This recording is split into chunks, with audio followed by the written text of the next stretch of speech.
হরিহরপাড়া উচ্চ বিদ্যালয়ের অনলাইন ভিত্তিক শিক্ষা কার্যক্রম থেকে হরিহরপাড়া উচ্চ বিদ্যালয়ের সমস্ত শিক্ষার্থীদেরকে স্বাগত। আজকে আমি ক্লাস 6-এর ইংরেজি দ্বিতীয় পত্রর একটি বিষয় তোমাদের পাঠদান করব। আজকের বিষয় হলো টেন্স। টেন্স ইংরেজি গ্রামার বা ব্যাকরণে খুবই গুরুত্বপূর্ণ একটি বিষয়। ইংরেজি ভাষায় খুব ভালোভাবে দক্ষতা অর্জন করতে হলে বা ভাষাটিকে ভালোভাবে বুঝতে হলে টেন্সের কোনো বিকল্প নেই। তো আমরা শুরুতে টেন্স বিষয়ে কিছু প্রাথমিক ধারণা অর্জন করব বা জ্ঞান অর্জন করব। টেন্স শব্দটি ল্যাটিন শব্দ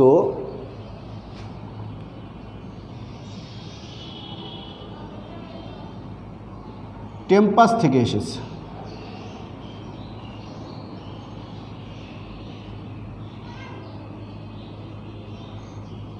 টেম্পাস শব্দের আভিধানিক অর্থ হলো টাইম বা সময়। তো টেম্পাস বা টেন্সের শব্দগত অর্থ থেকে আমরা বুঝতে পারি যে টেন্স আসলে কী নিয়ে আলোচনা করবে। যখন কোনো একটা বাক্য গঠিত হয়, কোনো বাক্য তৈরি হয় বা কোনো ব্যক্তি যখন কোনো বাক্য ব্যবহার করে, তার ভিতরে যে ক্রিয়া থাকে সেই ক্রিয়া কোনো একটা সময় নির্দেশ করে। হয়তো সেটা অতীত বা বর্তমান বা ভবিষ্যৎ, অর্থাৎ অতীতে কোনো কাজ হয়েছিল বা বর্তমানে হচ্ছে বা ভবিষ্যতে হবে, এরকম কোনো একটা সময় নির্দেশ করে। তো এই যে টেন্স এই সময়টা নির্দেশ করে, সেটা অতীতে হয়েছিল নাকি বর্তমানে নাকি ভবিষ্যতে। তাহলে আমরা পারিভাষিক সংজ্ঞায় টেন্সের পরিচয় লিখতে পারি যে কোনো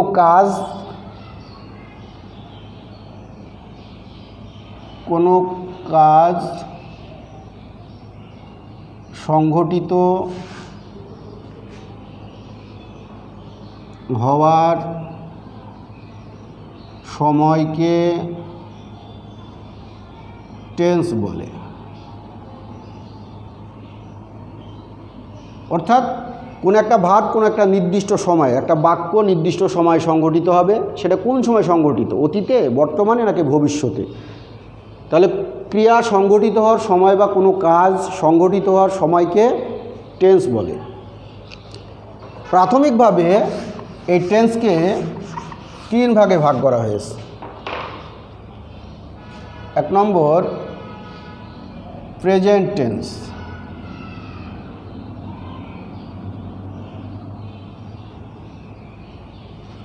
2 নম্বর পাস্ট টেন্স, 3 নম্বর ফিউচার টেন্স।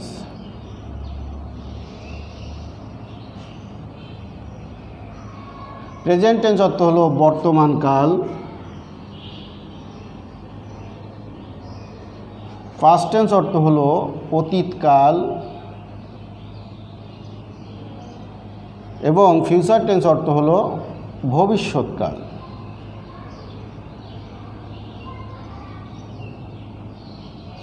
তাহলে প্রেজেন্ট টেন্স বর্তমানকাল, পাস্ট টেন্স অতীতকাল, ফিউচার টেন্স ভবিষ্যৎকাল। কোনো কাজ বর্তমানে সংঘটিত হচ্ছে বা হয় যদি বোঝায় তাহলে সেটা প্রেজেন্ট টেন্স। পাস্ট টেন্স কোনো কাজ অতীতে সংঘটিত হয়েছে যদি বোঝায় তাহলে সেটা হলো পাস্ট টেন্স। ফিউচার টেন্স কোনো কাজ ভবিষ্যতে সংঘটিত হবে যদি বোঝায় সেটা হলো ফিউচার টেন্স। আমরা উদাহরণ দিতে পারি প্রেজেন্ট টেন্সের ক্ষেত্রে, যেমন আমি ভাত খাই, আমি ভাত খাইতেছি। পাস্ট টেন্সের ক্ষেত্রে যেমন আমি ভাত খেয়েছিলাম। ফিউচার টেন্স আমি ভাত খাইব। এই প্রত্যেকটা টেন্সকে আবার 4 ভাগে ভাগ করা হয়েছে। এই প্রকারগুলো আমরা দেখি। 1 নম্বর হচ্ছে ইনডিফিনাইট টেন্স,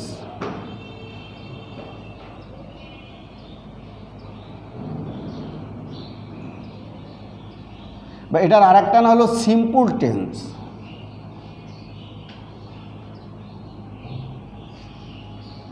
2 নম্বর কন্টিনিউয়াস টেন্স।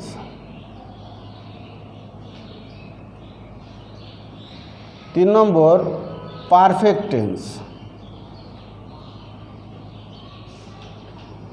4 নম্বর পারফেক্ট কন্টিনিউয়াস টেন্স।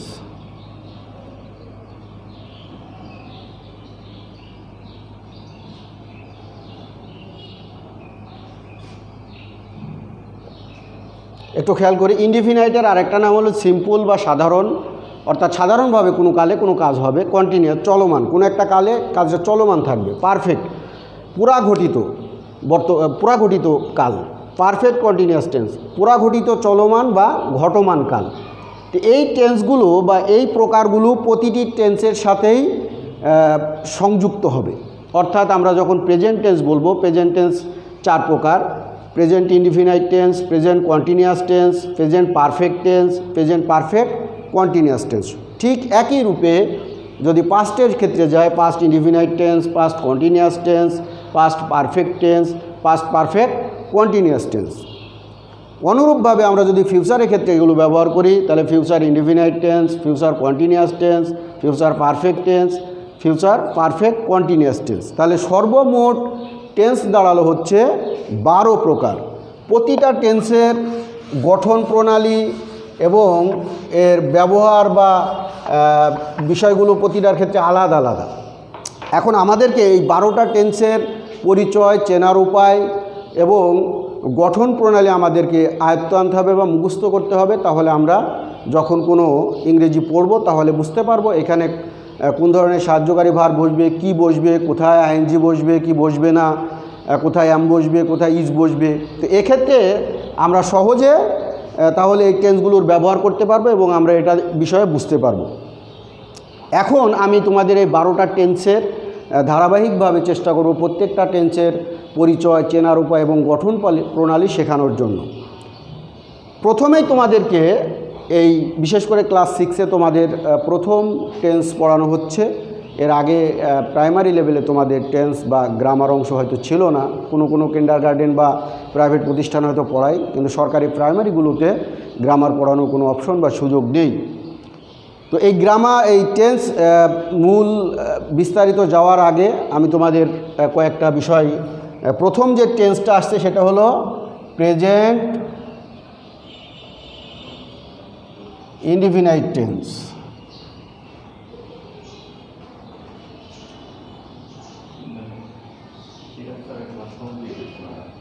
এটার বাংলা দ্বারা হচ্ছে সাধারণ বর্তমান কাল।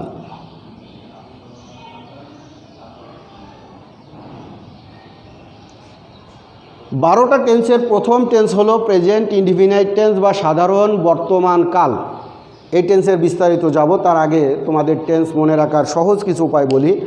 আমাদেরকে কোনো টেন্স মনে রাখার ক্ষেত্রে সবচেয়ে বড় ইম্পর্টেন্ট ব্যাপার হলো চেনার উপায়। অর্থাৎ বাংলায় কোনো বাক্য দেখলে আমি কীভাবে চিনব ইংরেজিতে এটা কোন টেন্সের অন্তর্ভুক্ত হবে। তাহলে প্রথমে আমাদেরকে এই চেনার উপায়টা মনে রাখতে হবে এবং কোন টেন্সের কি গঠন প্রণালী আমাদেরকে এটা মুখস্থ করতে হবে।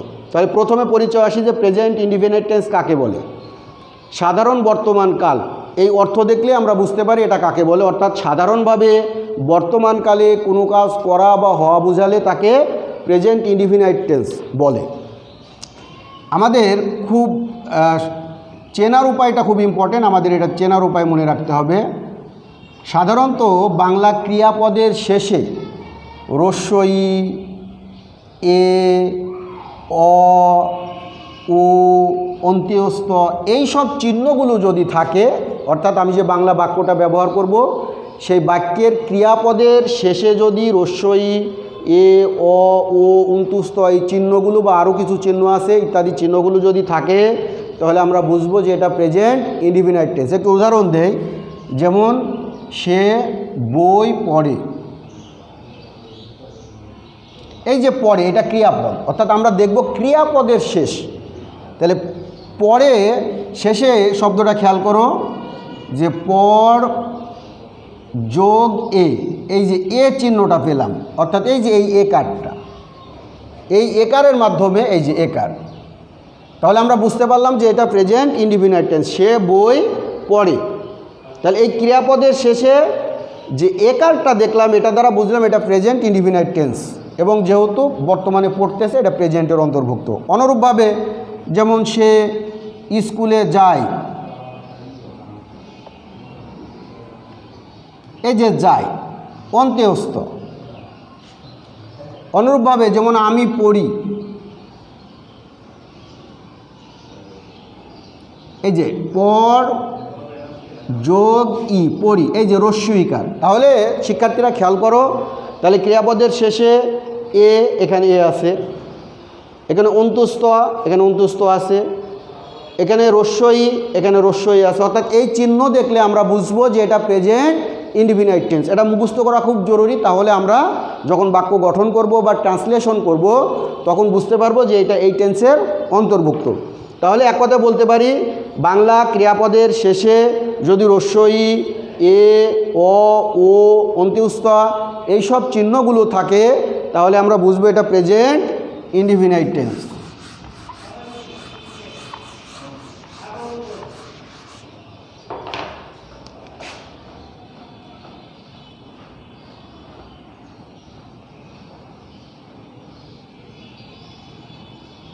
গঠন প্রণালী। টেন্সের বাক্যভেদে আলাদা আলাদা গঠন হতে পারে বা আলাদা আলাদা গঠন হয়। অর্থাৎ আমরা জানি সেন্টেন্স 5 প্রকার: assertive, interrogative, imperative, optative, exclamatory sentence. অর্থাৎ বাক্যভেদে গঠন প্রণালীও ভিন্ন হবে। তো যদি বাক্যটি অ্যাসার্টিভ হয় এবং অ্যাসার্টিভের অ্যাফার্মেটিভ হয় তাহলে এক ধরনের গঠন হবে। আবার যদি অ্যাসার্টিভের নেগেটিভ হয় আরেক ধরনের গঠন হবে। যদি ইন্টারোগেটিভ হয় আরেক ধরনের গঠন হবে। তাহলে আমরা প্রথমে বাক্যটি, অর্থাৎ যদি সেটা প্রেজেন্ট ইনডিফিনাইট টেন্স হয় এবং বাক্যটি অ্যাসার্টিভ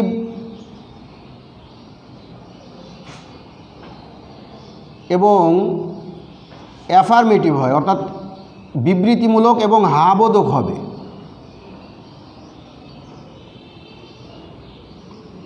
অর্থাৎ বাক্যটি যদি অ্যাসার্টিভ এবং অ্যাফার্মেটিভ হয় তার গঠন প্রণালী হবে, প্রথমে বসবে সাবজেক্ট প্লাস মেন ভার্ব বা principal verb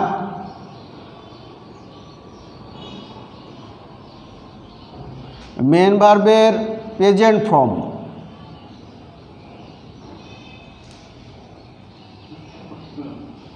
plus object plus other যদি কিছু থাকে বা একাধিক অবজেক্টও থাকতে পারে, যেটা থাকবে সেটা বসবে। অর্থাৎ সাবজেক্ট বসবে। সাবজেক্ট কি? সাবজেক্ট হলো কোনো একটা বাক্যে যে কাজটি সম্পাদন করে। যেমন সে বই পড়ে, কে বই পড়ে? সে। এই সে এখানে সাবজেক্ট।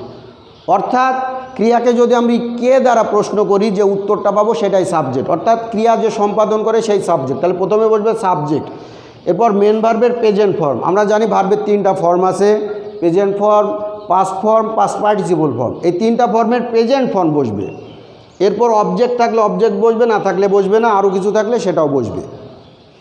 যেমন আমরা লিখি যে সে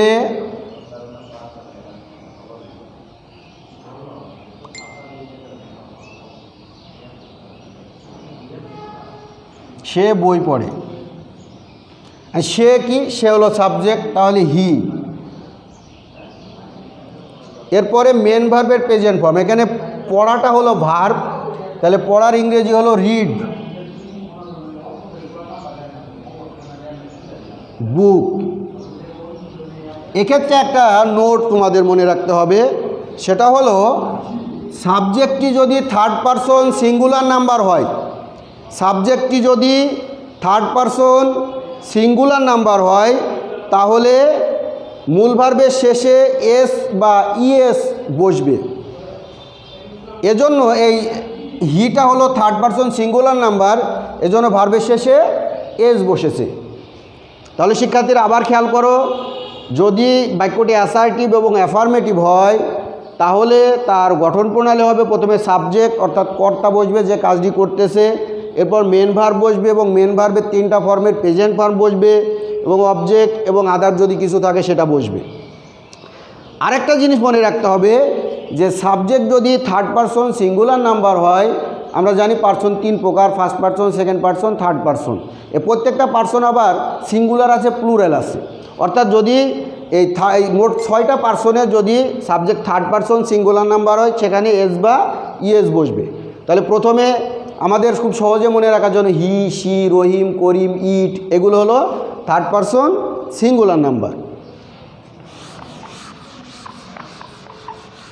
একইভাবে যদি বাক্যটি অ্যাসার্টিভ এবং নেগেটিভ হয় সেক্ষেত্রে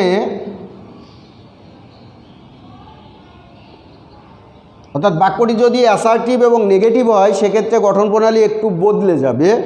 অর্থাৎ প্রথমে বসবে সাবজেক্ট, এরপর ডু নট বা ডাজ নট অথবা ডাজ নট, এরপর মেন ভার্বের প্রেজেন্ট ফর্ম,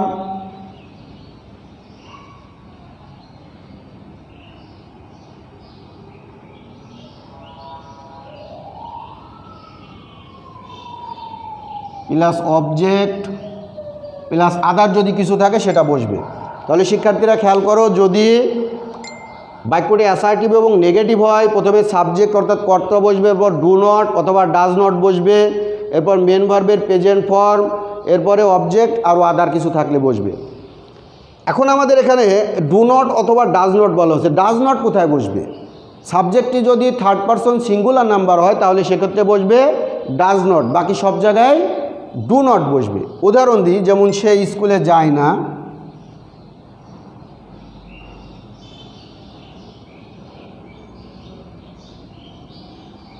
তাহলে এখানে হি হলো সাবজেক্ট, তাহলে হি, এরপর গঠন প্রণালী দেখো ডু নট বা ডাজ নট। হি যেহেতু থার্ড পারসন সিঙ্গুলার নাম্বার এই জন্য বসবে ডাজ নট। মেন ভার্ব হলো গো বা যাওয়া, তাহলে প্রিন্সিপাল ভার্ব গো, এটা present form. He does not go to school.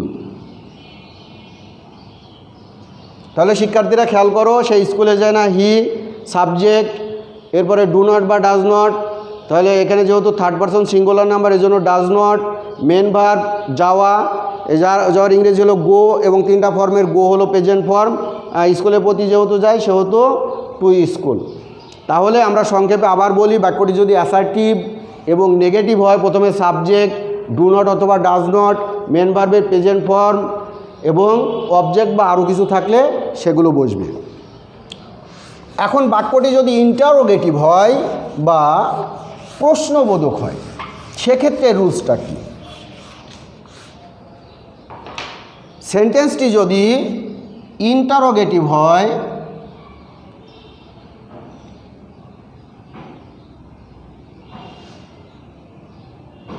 সেক্ষেত্রে গঠন প্রণালী হলো প্রথমে বসবে হচ্ছে ডু বা ডাজ, এরপরে সাবজেক্ট, এরপরে মেন ভার্বের present form plus object plus other কিছু যদি থাকে তাহলে আমরা লিখি প্রথমে বসবে ডু অথবা ডাজ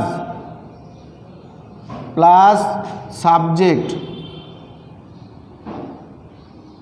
প্লাস মেন ভার্বের প্রেজেন্ট ফর্ম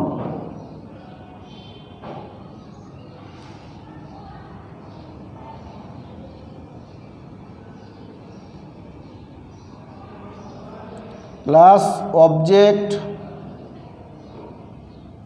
প্লাস আদার যদি কিছু থাকে সেগুলো বসবে। আবার খেয়াল করো শিক্ষার্থীরা, যদি সেটা টেন্স প্রেজেন্ট ইনডিফিনিট টেন্সের অন্তর্গত হয় এবং বাক্যটি যদি ইন্টারোগেটিভ হয় সেক্ষেত্রে তার গঠন প্রণালী হলো প্রথমে ডু বা ডাজ, ডাজ বসবে যদি সাবজেক্টটি থার্ড পারসন সিঙ্গুলার নাম্বার হয় সেক্ষেত্রে ডাজ, বাকি সব জায়গায় ডু বসবে। এরপর সাবজেক্ট, এরপর মেন ভার্বের present form plus object plus আদার। যেমন উদাহরণ দিই, যেমন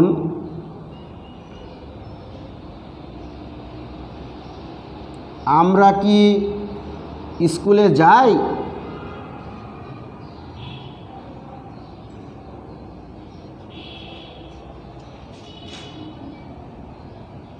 যেমন আমরা কি স্কুলে যাই, তাহলে নিয়ম অনুযায়ী প্রথমে যেহেতু আমরা থার্ড পারসন সিঙ্গুলার নাম্বার নয় এই জন্য ডু বসবে, তাহলে ডু। আমরা ইংরেজি কি উই,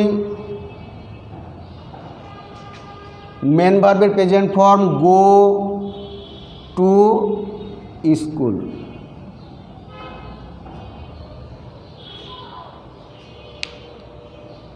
একটু খেয়াল করো, যদি টেন্সটি প্রেজেন্ট ইনডিফিনাইট টেন্স হয় এবং সেন্টেন্সটি যদি ইন্টারোগেটিভ হয় তাহলে প্রথমে ডু বা ডাজ, এই যে ডু বসিয়েছি, এরপরে সাবজেক্ট, এখানে আমরা সাবজেক্ট, যেহেতু আমরা স্কুলে যে আমাদের দ্বারা কাজটা সম্পাদিত হচ্ছে সুতরাং এটা এখানে আমরা সাবজেক্ট, তাহলে উই। এরপরে মেন ভার্ব যাওয়া, গো মানে যাওয়া, এটা 3টা ফর্মের। মেন ভার্ব হলো গো, অর্থাৎ গো, ওয়েন্ট, গন। এটা প্রেজেন্ট ফর্ম হলো গো, স্কুলের দিকে যাচ্ছে, টু স্কুল। তাহলে প্রথমে আমরা নিয়ম অনুযায়ী ডু বসিয়েছি, তারপরে সাবজেক্ট বসিয়েছি, মেন ভার্বের প্রেজেন্ট ফর্ম বসিয়েছি, এরপর অবজেক্ট বসিয়েছি। তাহলে আমরা প্রেজেন্ট ইনডিফিনাইট টেন্স, এই প্রেজেন্ট ইনডিফিনাইট টেন্সের 3 ধরনের বাক্য হলে এবং কিভাবে সেই বাক্যগুলো গঠন প্রণালী বা গঠন কিভাবে হবে সেটা জানলাম। অর্থাৎ যদি অ্যাসার্টিভ এবং অ্যাফার্মেটিভ হয় তার গঠন হবে হচ্ছে প্রথমে সাবজেক্ট, এরপরে মেন ভার্বের প্রেজেন্ট ফর্ম এবং অবজেক্ট বা আলাদা কিছু থাকলে। মনে রাখতে হবে যদি সাবজেক্টটি থার্ড পারসন সিঙ্গুলার নাম্বার হয় তাহলে মূল ভার্বের শেষে এস বা ইএস আসবে। নেগেটিভ হলে মেন ভার্ব, প্রথমে সাবজেক্ট, এরপর ডু বা ডাজ নট, ডু নট বা ডাজ নট, এরপর অবজেক্ট প্লাস আদার কিছু থাকলে। আর ইন্টারোগেটিভ হলে প্রথমে ডু বা does plus subject plus main ভার্বের present form plus object plus other. এভাবে তোমরা প্রতিটা টেন্স যদি সুন্দর করে পড়ো তাহলে ইনশাল্লাহ খুব ভালোভাবে টেন্সগুলো আয়ত্ত করতে পারবে এবং ইংরেজি তোমাদের কাছে খুবই সহজ মনে হবে এবং খুব ইজিলি ইংরেজি ভাষাটাকে আয়ত্ত করতে পারবে ইনশাল্লাহ। আগামী কোনো দিন অন্য কোনো টেন্স নিয়ে আলোচনা হবে। সবাই ভালো থাকবে। আসসালামু আলাইকুম ওয়া রাহমাতুল্লাহি ওয়া বারাকাতুহু।